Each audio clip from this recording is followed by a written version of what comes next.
I'm joined now by Eric Mack, freelance science and space journalist. Eric, it's good to see you today. So over the years, we know only 40% of these Mars surface missions have actually landed successfully. Why is Perseverance's landing especially tricky today? There's an old saying that space is hard and landing on another planet is even harder. When Perseverance collides with the Martian atmosphere, it's going to be going at about 12,000 miles per hour and then has to, slow itself down to basically zero to set the rover down on the surface of the planet. So there is a lot that can go wrong in that process.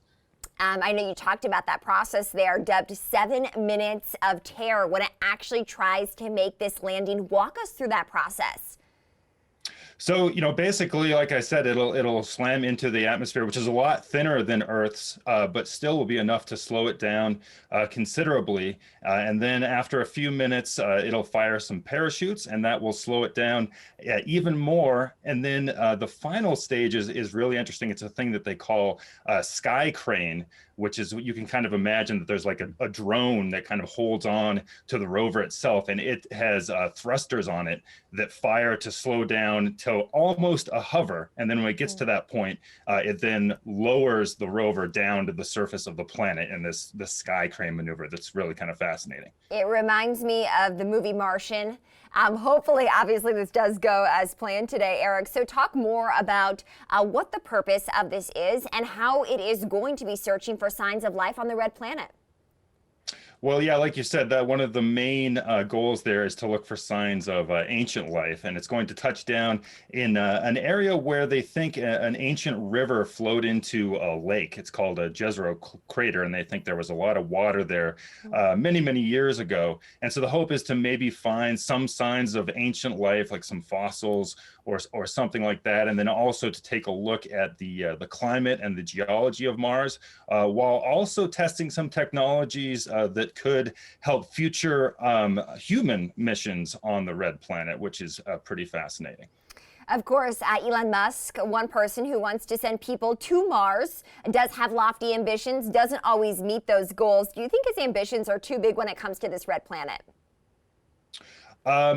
He meets a lot of goals. He's just usually really late. I don't know about, he said he wants to have 1 million people on Mars.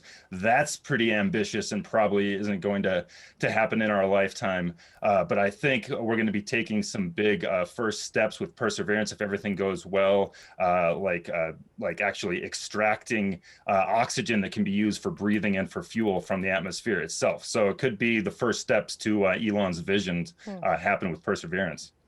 So talk to us more about that. Obviously, it's going to be searching for signs of life, ancient life that you mentioned there, and some indications that there was a pretty flowing river at one point.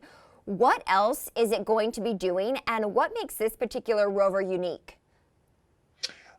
So this is probably the biggest and most complicated rover that NASA has ever launched. It weighs about a ton. It's got all kinds of really interesting equipment on it. Probably the most interesting is a tiny helicopter called Ingenuity. Nobody's ever flown on a planet.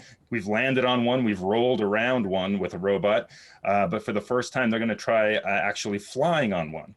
So that's pretty interesting. And then there's also a couple of instruments to take different samples that'll hopefully be brought back to Earth on future missions. And they're even going to be zapping the surface of Mars with a laser to kind of see what they can determine about its content that way. Interesting. Okay, is Mars the only stop, or is this rover going elsewhere as well?